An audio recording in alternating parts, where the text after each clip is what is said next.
Добре дојдовте на порталот Работник. Се надвам дека сте добри. Денеска имаме можност да разговараме со господин Роберт, кој што е председател на Синдикатот за угостителство и туризам. Уживајте. Здраво, Роберт, како си? Здраво, добро. Убаво што се слушаме, пак повели.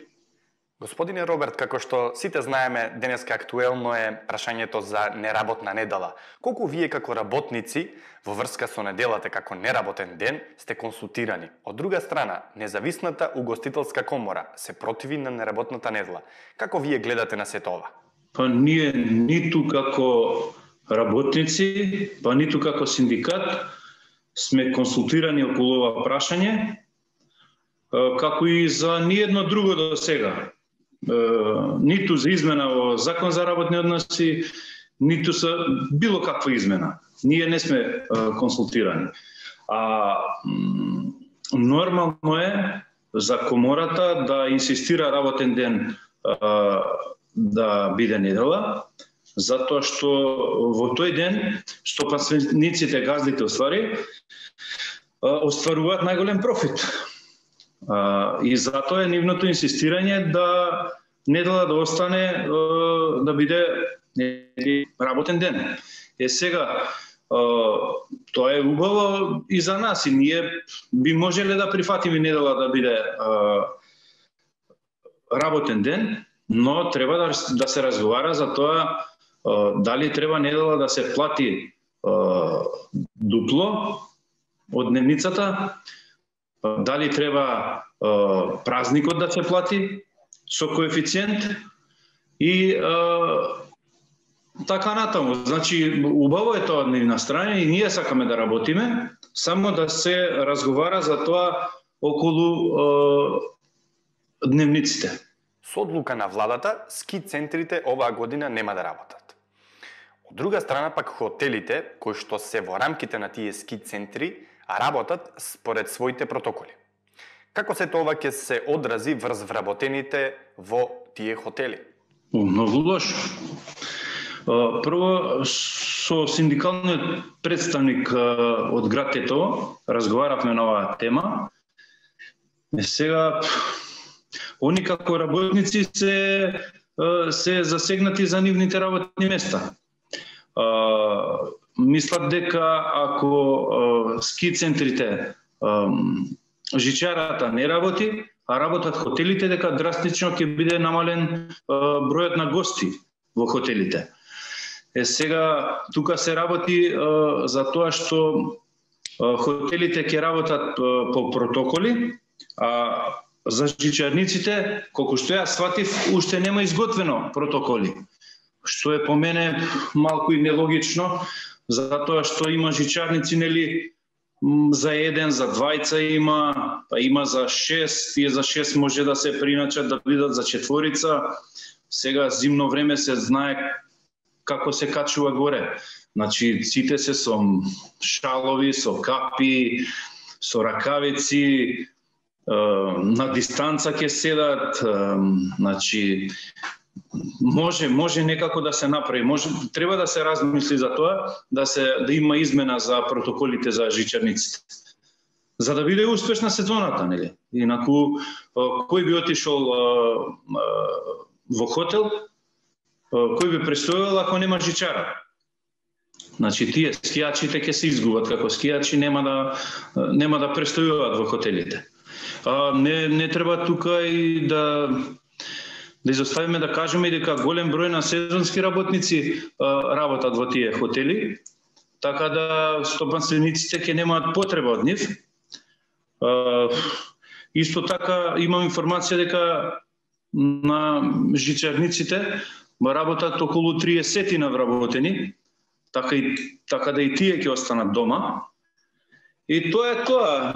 Нешто треба да се преземе околу оваа работа.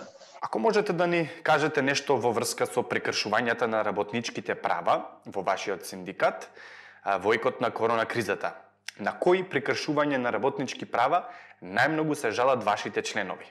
Како и пред кризата, така и по неа, работниците се жалат константно на истите кршења на правата од работен однос, неисплатени плати, придонеси, регрес за годишен одмор, намален регрес за годишен одмор, мобинг, каде што и мобингот сега во овој период најприсутен.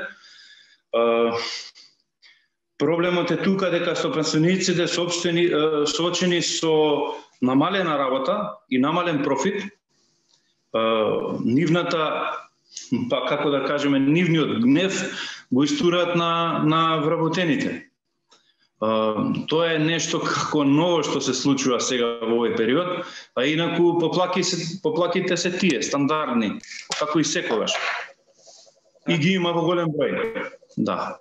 Со тоа што би нагласиле дека сега се зголемени поради стресот кој што го доживуваат работодавците? Па, точно тука сме ние и нив ги сваќаме. Не е лесно да вложиш голема сума на пари, да отвориш ресторан, кафана и потоа да одеднашка да не знаеш кај се наоѓаш, да не знаеш што да правиш со себе. Сакам да напоменам дека ние како вработени не сме ни малку криви за ова и дури ние би сакале да не се случише ова. Не ќе ние да седиме дома, сакаме да работиме нормално, но и тие треба да сватат дека ние не сме виновници за таквата ситуација. И вината треба да бараат на друго место, не кај нас. И доколку се продолжи со овој тренд, ќе следат и пријави.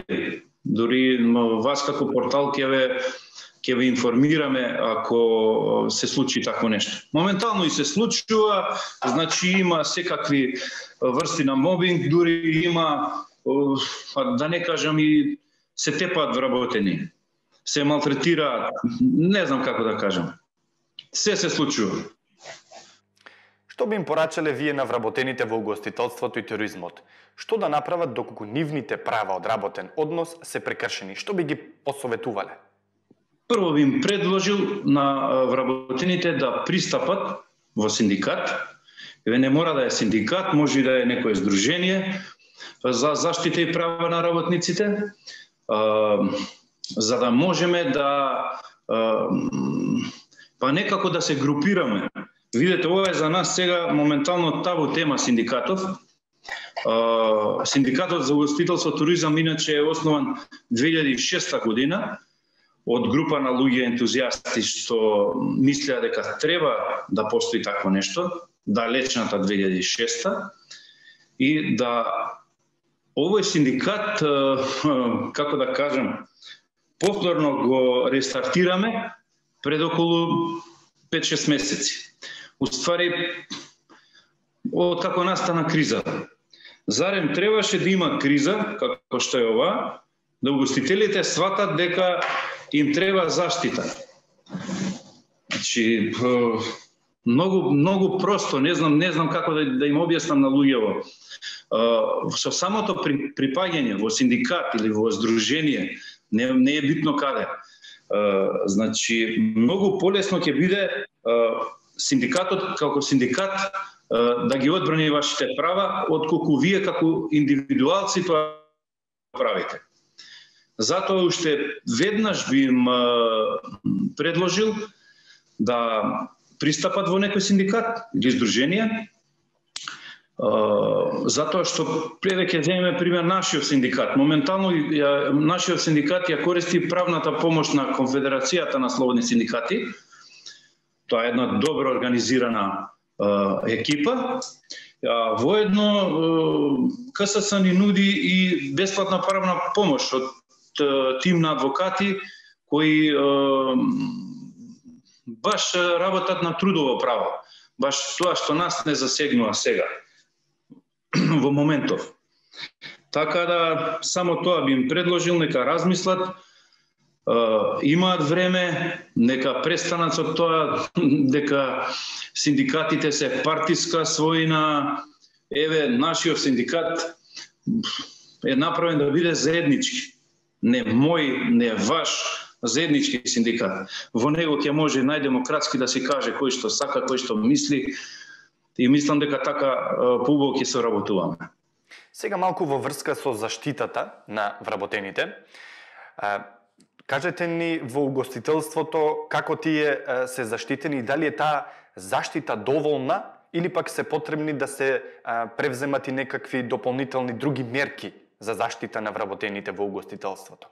Па не знам сега, Горан, колку често ги посетуваш рестораните и кафичите, но јас можам да ти кажам дека моментално ние сме на првата борбена линија со вирусот и дека ако видиш, за разлика од другите, говорам за администрацијата, ние сме далеку од заштитени. Затоа и се повеќе наши вработени заболуваат од овој вирус и остануваат дома не по нивна волја и не одат на работа. Сега, со нивното неодење на работа, они губат, нив не им се исплаќа 100% боледување, не по нивна вина. Некако треба да се најде начин како овие што се, говорам не само за нашите, па и за сите вработени во сите сектори, како да се најде начин боледувањето да биде 100% исплатено. Затоа што, пак ќе напоменам, не е по моја вина, не е по твоја вина, ние мораме да работиме, нели? Сега некој треба да најде модус и тоа да го измени. Според вас, дали доволен број на членови пристапуваат кон синдикатот на угостителство и туризам? Доколку тој број е намален или пак е мал, зошто сметате дека тоа е така? Прво, ние како синдикат припаѓаме на групата на синдикати кои се синдикати во приватниот сектор, во стопанството, сакам да кажам. Сега, разликата од синдикат во приватен сектор и синдикат во администрација е многу голема. Не знам колку си запознаен, ама по наши проценки мислам дека околу од 5 до 10% во приватниот сектор се членови на синдикат. И дури и таа е голема бројка, ја мислам дека се и помалку, со тоа што тука се ставени оние синдикати што од времето на СФРЈ биле синдикално организирани и наставиле во нивните фирми, останале да постојат. Ако се исклучат тие синдикати, тогаш во последниве 30 години па дали 1 и 2% се некој се осмели да направи синдикат или синдикална организација во приватниот сектор. Тоа по мене се должи на стравот на вработените од своите работни места, како прво. Секој стравува за своето работно место. Второ е недоверба и во самиот синдикат недоверба. Јас сега од луѓе што можам да слушнам, дури никој не ни верува дека синдикатот нешто може да направи, а тоа неверување се должи на досегашните синдикати во приватен сектор. Знаете каде ги има. Во КС мислам дека сме само ние синдикат во приватен сектор, кои не само аминуваат на законите или на измените, туку како да не постојат. Исто така вработените се жалат и на државните институции, највеќе на инспекторатот. Трудовиот инспекторат ќе го споменам тука, или ја како што го нарекувам народно кебаб институција или шарска плескавица институција, како сакаш крстија, каде што вработените од сегашно искуство, секоја нивна пријава завршува со седенка на маса, така да ништо не се случува. И тоа е една од големите причини зошто вработените не пристапуваат кон синдикат. Одговорноста секако и наша, и моја лична, ама сега во моментот наоѓаме на таква атмосфера каде што еве ние јас за нашиот синдикат ќе кажам, ако не е Конфедерацијата за слободни синдикати, значи ние не можеме да мрднеме ни чекор. Еве пример ќе кажам за порталиве други, освен вашиот, благодарност нели до вас пак ќе кажам, пошто ова е второ интервју што го правиме со вашиот портал, никој не се осуди да не праша дали имаме некој проблем, што мислиме за ова, никој ништо не прашува, како да не постоиме на сценава. А јас мислам дека сме многу и дека ќе смогнеме храброст да се прошириме и кога ќе бидеме една задоволителна бројка, секој ќе треба да размисли со кога си има работа. Ако можете да ни кажете малку во врска со Законот за безбедност и здравје при работа. Дали истиот се применува во угостителските објекти? Кои се вашите сознанија и податоци кои што ги имате од терен?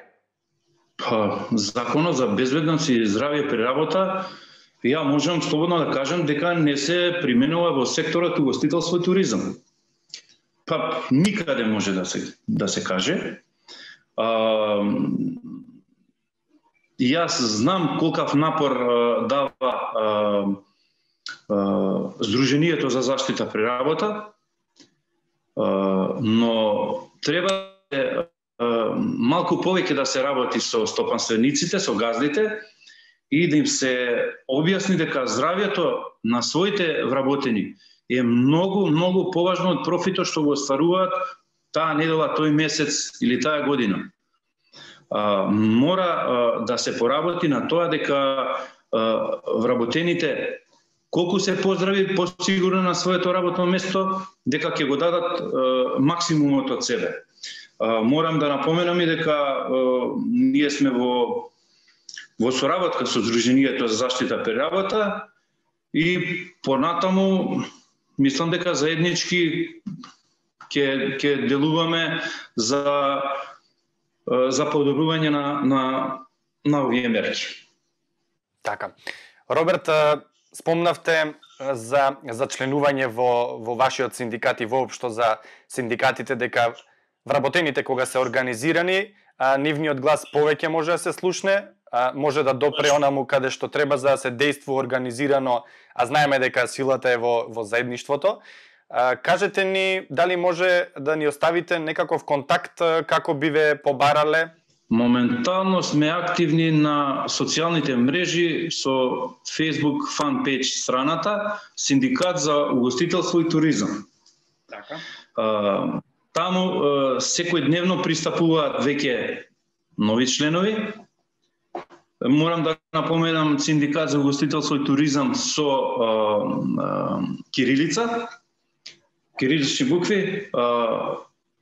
Пристапувате, баш вчера гледав, имаше преку 70 нови членови, но ќе ни биде драго ако и вашиот портал го ја остави имейл адресата и Facebook фан-пејдж страната. Веќе таму и се водат некои дебати, веќе разговараме за тоа, во преговори сме со Хоспиталити центар за обука на вработени. Јас веќе напомена во првото интервју дека после кризава на пролет, здравје, ќе има угостителскиот сектор голема потреба од вработени, затоа што веќе повеќето од нив се откажа, работат некоја друга работа, така да ние ќе сакаме и да направиме еден обучен центар, каде што со кратка обука ќе може вработени во други сектори да пристапат кон нашиот. Ви посакувам успех. Добре.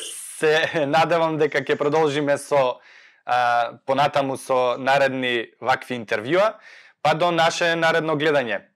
Ви благодарам. Благодариме на вас. Се надевам дека ќе се видиме. Почитувани гледачи, вам ви благодариме за одвоеното време. Бидете со добро здравје до наше наредно гледање. Поздрав!